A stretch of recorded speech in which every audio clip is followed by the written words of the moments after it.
Agora ver que a gente mostrasse alguns trechos desses áudios que integram a delação premiada dos irmãos Batista, que são os donos da JBS. A gente vai ver agora uma conversa entre o presidente Michel Temer e Joesley Batista.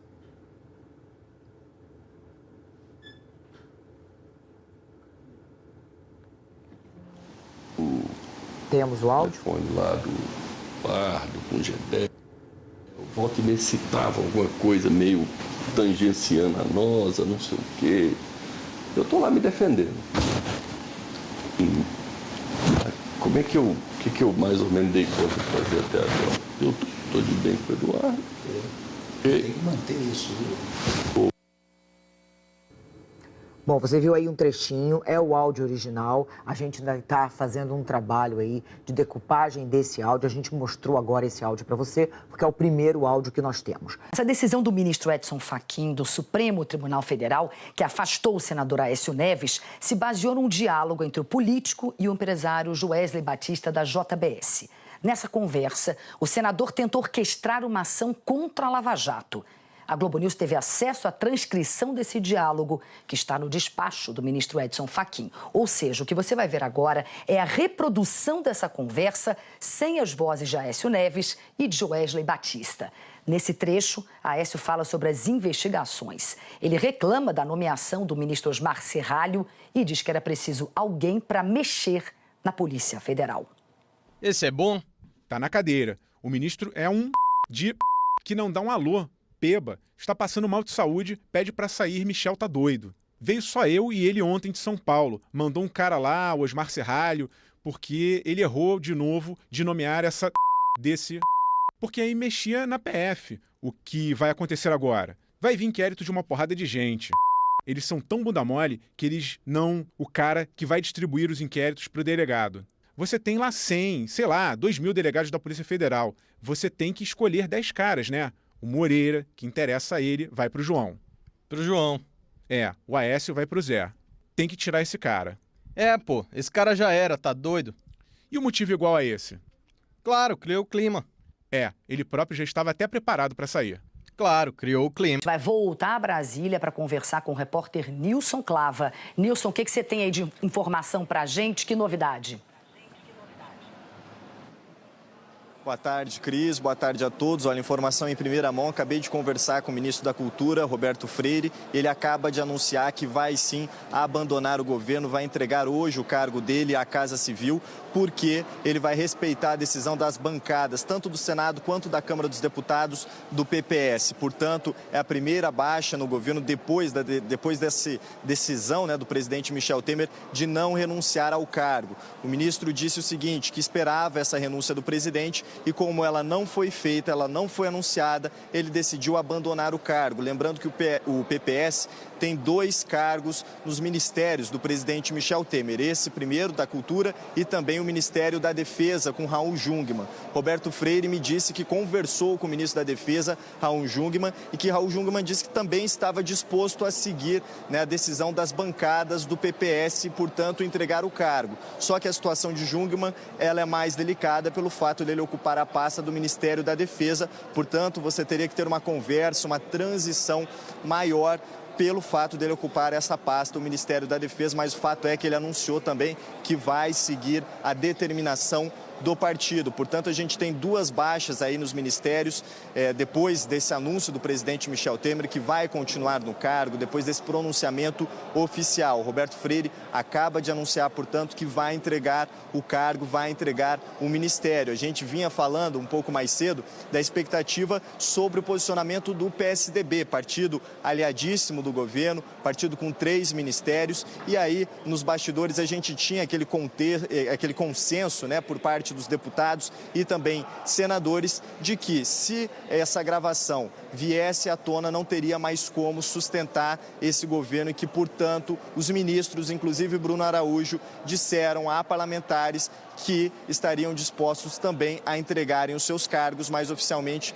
portanto, acabei de falar com o Roberto Freire e confirmou, o PPS não ocupa mais a pasta do Ministério da Cultura. A primeira baixa do governo Michel Temer depois do que foi anunciado. Aqui na Câmara dos Deputados, durante esse anúncio, a gente teve uma movimentação muito grande no Salão Verde, todo mundo que estava ali já observando, acompanhando o anúncio que foi feito pelo presidente. Logo depois, a oposição foi aos microfones, dar coletiva, questionou, né, essa manutenção do presidente no cargo e disse o seguinte, que agora vai lutar por 2 pontos, ou pelo processo de impeachment, já são 3 processos apresentados na Câmara dos Deputados, ou então pelo Tribunal Superior Eleitoral, que julga a cassação da chapa Dilma Temer. Eles apostam nessas 2 possibilidades. O deputado Alessandro Molon disse que o presidente Michel Temer, ele não decidiu renunciar pelo fato do apego ao foro privilegiado. Esse foi o argumento utilizado pela oposição, que agora disse que vai obstruir a pauta, não vai deixar nenhum tema ser discutido e sim também vai tentar agilizar, acelerar esse processo de impeachment que corre aqui na Câmara dos Deputados. Já a base governista aqui está muito dividida. A gente vê essa movimentação nos bastidores, muitas reuniões, a reunião do PSDB, que eu já falei aqui, que há esse consenso de que o governo ficou insustentável, assim como a presidência, né, de Aécio Neves junto ao PSDB. O PSDB, inclusive, decidiu que o senador Aécio Neves não pode continuar na presidência. Um dos nomes que é um dos nomes favoritos é, sim, de Carlos Sampaio, para ocupar essa presidência, pelo menos na fase transitória, né, dos 30 dias, e há esse consenso no PSDB.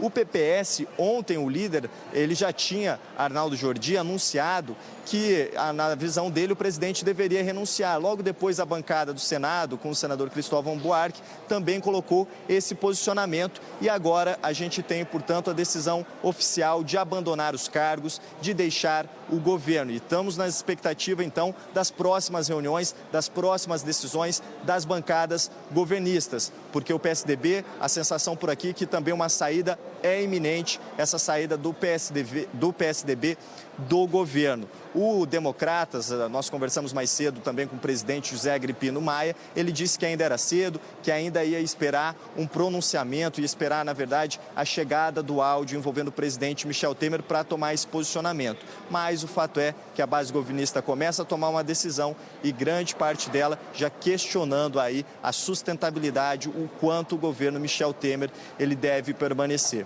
Então, o futuro do governo Michel Temer está agora aqui no Congresso e nessa discussão da base governista. Cris.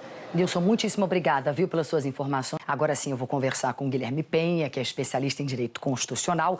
Doutor Guilherme, como o senhor está percebendo, as notícias estão se atropelando aqui. Eu chamei o senhor antes, mas a gente teve que ir para Brasília para conversar com o Nilson Clava antes aqui da nossa conversa. Primeiro, boa tarde. Muito obrigada por estar aqui com a gente, para poder explicar para a gente algumas coisas que ainda ficam meio confusas na cabeça de todos nós. Bom, a gente viu o presidente Michel Temer dizendo no pronunciamento dele que as gravações foram clandestinas. Agora, essas gravações de Temer e de Aécio, elas são consideradas, na verdade, flagrantes preparados. Elas não são, né, consideradas flagrantes preparados, que isso sim seria ilegal. Elas são consideradas ações coordenadas. Eu queria que o senhor explicasse exatamente a diferença para a gente entre uma coisa e outra.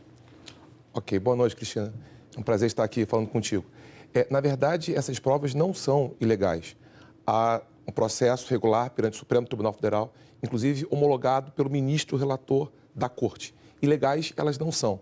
E mesmo que elas fossem ilegais, mesmo assim não seriam imprestáveis. O Supremo Tribunal Federal já tem hoje entendimento no sentido de que, mesmo sendo a prova ilícita em algumas situações pela gravidade do fato e a situação, elas poderiam ser utilizadas, desde que houvesse a comprovação de que pudesse ocorrer um fato ilícito contra o outro interlocutor ou a coletividade. De tal maneira que essas provas, a meu sentir, não são ilegais e, mesmo que fossem, não seriam imprestáveis, poderiam ser utilizadas. É bom lembrar que há um processo tramitando pelo Supremo Tribunal Federal, com intervenção do Poder Judiciário, do Ministério Público. Portanto, ilegais, a princípio, em tese, elas não são. É importante fazer agora uma distinção entre o que é uma ação coordenada e um flagrante preparado. Até porque a ação coordenada é prevista por lei e é lícita. E o flagrante preparado, a princípio, ele seria ilegal, seria inválido. A diferença básica é que quando há um flagrante preparado, na verdade, a autoridade policial ou seus agentes instigam aquele autor a praticar o fato. O fato talvez não seria praticado se, porventura, não houvesse aquele flagrante. Na ação coordenada, não. Na verdade, por isso ela se torna legal, porque é uma mera medida na qual se retarda uma certa ação policial e o crime seria praticado de qualquer forma. E há um retardamento da prática desse ato para permitir que haja uma coleta de provas mais aprofundada. De maneira que a ação coordenada não se confunde com flagrante preparado, ela é válida, prevista por lei, inclusive, de maneira que não há nenhuma ilicitude nesse ponto, pelo menos, a ser agora afirmada.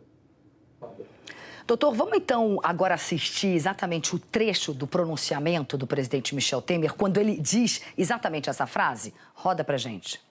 Esta situação de dubiedade ou de dúvida não pode persistir por muito tempo.